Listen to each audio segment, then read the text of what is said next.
দানের কিন্তু অনেক সওয়াব আছে। আমি একটা ঘটনা বলেছি, বাস্তব ঘটনা আমার জীবনে ঘটেছে। একজন স্বামী অসুস্থ, প্যারালাইসিস হয়ে হসপিটালে পড়ে আছে, প্যারালাইসিস সেন্সলেস কয়েক বছর ধরে, শুধু মেশিন দিয়ে খাবার চলছে আর শ্বাসটা চলছে। প্রতিদিন তার স্ত্রী কিন্তু তার জিয়ারত করতে আসে, প্রতিদিন আসে। ডাক্তার নার্স পেরেশান হয়ে যাবে, এই মেয়েটার কেমন মেয়ে, আর কি আসার দরকার, ও তো লাশ হয়ে পড়ে আছে, কয়েক বছর হয়ে গেল, এ কিন্তু এখন আসা ছাড়েনি, প্রতিদিন আসে আর যায়, প্রতিদিন আসে আর যায়। কয়েক বছর পর তার স্বামী হঠাৎ একেবারে নর্মাল, আর কোনো কিছু দরকার না, সমস্ত মেশিন টেশিন সব নর্মাল ব্যক্তি একজন। ডাক্তাররা সব কিছু খুলে দিল।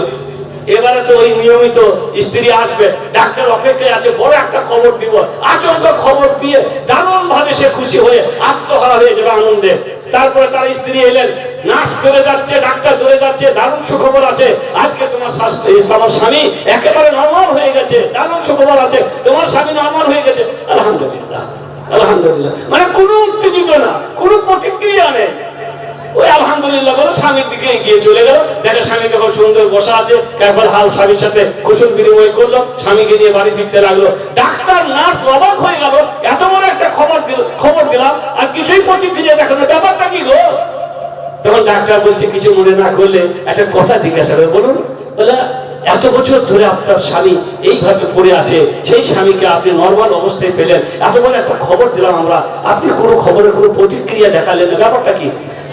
মুসকি হাসি দিয়ে বললেন, কোন একটা খবর যদি এমন হতো যেটা আমি জানতাম না, তাহলে তার জন্য আমি আশ্চর্য প্রকাশ করতাম। আমি কিন্তু জানতাম যে একজন আমার স্বামীকে আমার আল্লাহ, একদিন আমার স্বামীকে আমার আল্লাহ নরমাল অবস্থায় অবশ্যই ফিরিয়ে দেবেন, এই আশা আমার আল্লাহর উপরে ছিল।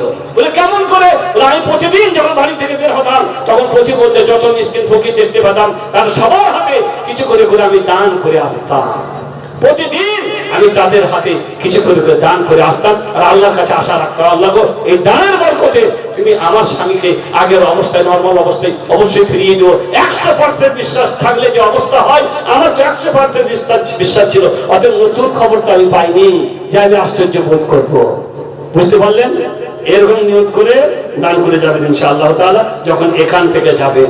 আমি বলতে চাইছিলাম ওই মহিলাদের কথা যারা পর্দা করে না। আল্লাহ নবী বললেন, এরকম মহিলারা জান্নাতেও যাবে না, আর জান্নাতের সুগন্ধিও পাবে না।